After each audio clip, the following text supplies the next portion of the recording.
Assalamualaikum warahmatullahi wabarakatuh. Selamat pagi dan salam sejahtera untuk kita semua. Perkenalkan, nama saya Devi Paula Agustin. Saya dari kelas AB 4D jurusan Administrasi Niaga Prodi Administrasi Bisnis di Politeknik Negeri Medan.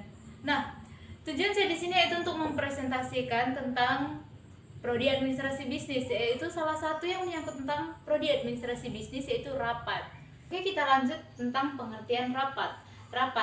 Rapat merupakan alat atau media komunikasi sekelompok orang yang dilakukan dengan tatap muka dan untuk membicarakan ataupun memecahkan suatu permasalahan dan mencari jalan keluar dari masalah tersebut. Nah, di setiap instansi atau perusahaan atau organisasi pasti memiliki sebuah masalah. Nggak ada organisasi ataupun perusahaan yang tidak memiliki masalah. Nah, masalah itu harus diselesaikan, karena jika tidak diselesaikan dengan sesegera mungkin, maka akan menjadi beban pikiran kita. Nah, yang menjadi beban pertanyaan kita, apakah setiap perkumpulan itu namanya rapat? Apakah setiap perbicaraan dengan beberapa orang itu rapat? Bukan. Setiap rapat itu memberikan salah satu pemecahan masalah. Tidak semua setiap pertemuan itu disebut dengan rapat. Rapat itu harus memiliki solusi dan pemecahan masalah. Jika kita duduk dengan beberapa orang tetapi kerja kita hanya menceritakan tentang orang lain, itu namanya bukan rapat, tapi menggosip. Berbicara tentang rapat, saya jadi mengingat kata-kata oleh seorang ilmuwan, yaitu Andri Setiawan. Nah, beliau berbicara, tidak ada yang lebih melegakan daripada mengetahui duduk permasalahan dan kemudian memecahkan atau mencari daripada solusi masalah tersebut. Beliau berkata seperti itu karena sebuah masalah ini kita harus tuntaskan. Apapun ceritanya, bagaimanapun caranya, kita harus tuntaskan. Nah, untuk menuntaskan masalah ini, kita harus rapat. Rapat dengan sesama kita, dengan kawan kita, dengan kawan seinstansi, seperusahaan, ataupun seorganisasi. Lanjut ke slide yang ketiga, yaitu fungsi rapat. Fungsi rapat itu ada 5. Yang pertama yaitu untuk memecahkan sebuah masalah, dan yang kedua yaitu untuk menyampaikan informasi, misalnya itu informasi dari perusahaan atau pribadi. Misalkan saya ingin menikah, saya informasikan di rapat kayak gitu misalnya, tapi jangan di rapat formal, itu namanya rapat informal. Dan yang ketiga, sebagai forum demokrasi. Nah, di rapat ini kita bebas berpendapat, bebas mengkritik, bebas berkomentar, selagi itu masih berada di tengah-tengah jalannya rapat. Makanya disebut rapat ini sebagai forum demokrasi. Dan yang keempat yaitu sebagai alat koordinasi yang baik. Alat koordinasi dengan sesama kawan seperusahaan atau seorganisasi. Kita bekerja sama ataupun menyampaikan pendapat ataupun membangun sesuatu perusahaan, kita lebih bagus di rapat tersebut. Dan yang kelima yaitu sebagai sarana bernegosiasi. Oke, kita lanjut ke slide yang keempat, yaitu alasan mengadakan rapat. Nah, yang menjadi salah satu pertanyaan juga, apa sih yang menjadi penyebab adanya rapat? Apa sih yang menjadikan alasan harus diadakan rapat? Dan kenapa harus rapat? Nah, ini jawaban-jawaban dari pertanyaan tersebut. Kenapa kita harus rapat? Karena pertama, pimpinan memerlukan sumbangan pendapat dari para stafnya. Karena kebanyakan pimpinan itu tidak mau mengambil keputusan secara sepihak. Dia ingin berdiskusi dulu dengan staf-stafnya dan mengambil keputusan dan pendapat dari para stafnya tersebut.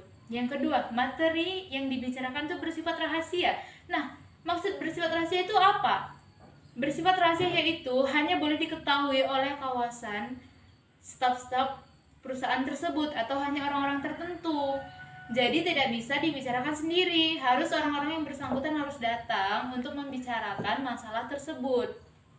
Dan yang ketiga, materi tersebut merupakan subjek informasi. Dan yang keempat yaitu untuk menjalin kerjasama sesama staf, meningkatkan kinerja kerjasamanya. Nah, ketika kita lebih sering berpendapat, kita lebih sering membicarakan sesuatu hal dengan sesama anggota, otomatis kerjasama kita sesama anggota itu lebih meningkat, lebih tinggi. Jadi rapat ini juga berfungsi untuk itu. Kenapa para pimpinan itu senang rapat gitu ya kan, sedikit-sedikit rapat, karena mereka juga ingin kita sesama stafnya itu memiliki kerjasama yang tinggi melalui dari rapat tersebut.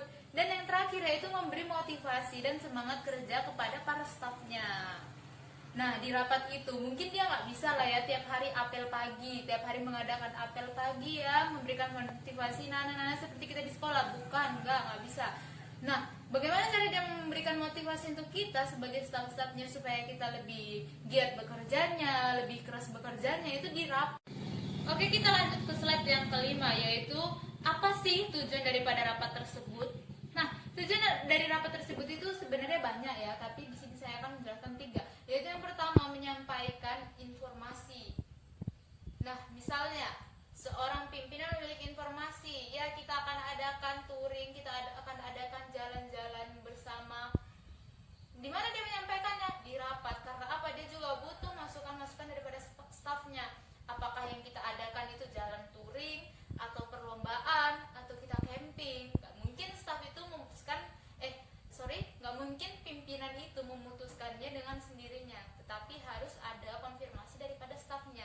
Yang kedua, yaitu untuk memecahkan masalah. Nah, seperti yang saya bilang di slide pertama tadi, tidak mungkin sebuah organisasi atau sebuah perusahaan itu tidak memiliki sebuah masalah.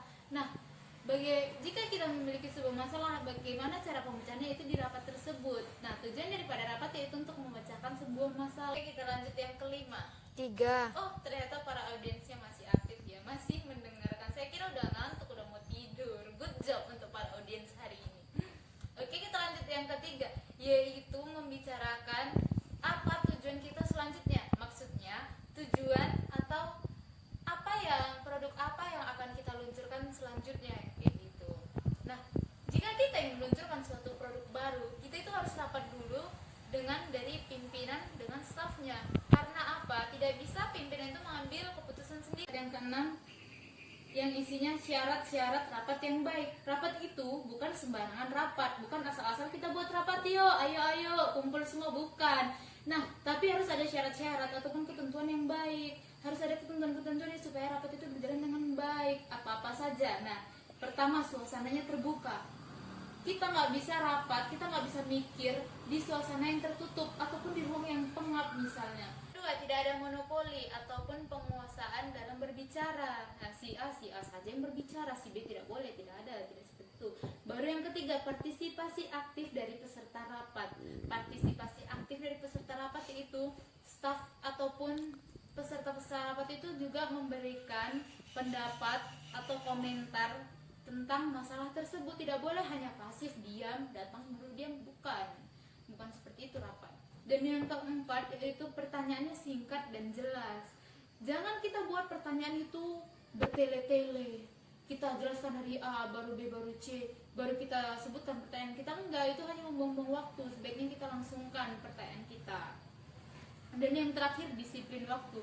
Kita harus disiplin lah, masa janjinya jam 9 kita datangnya jam 11, ya bagaimana dong partisipasi yang lainnya, bagaimana anggota-anggota yang lainnya? Tentu kecewa, tentu malas ya kan, udah malas rapat, udahlah pulang aja gitu. Jadi kita harus disiplin waktu sebagai peserta rapat ataupun sebagai pemimpin rapat. Mungkin cukup sekian presentasi yang dapat saya sampaikan. Apabila ada kesalahan kata atau ada kesalahan dalam bertutur, saya mohon maaf yang sebesar-besarnya. Saya akhiri, wabillahi taufiq wal hidayah. Wassalamualaikum warahmatullahi wabarakatuh.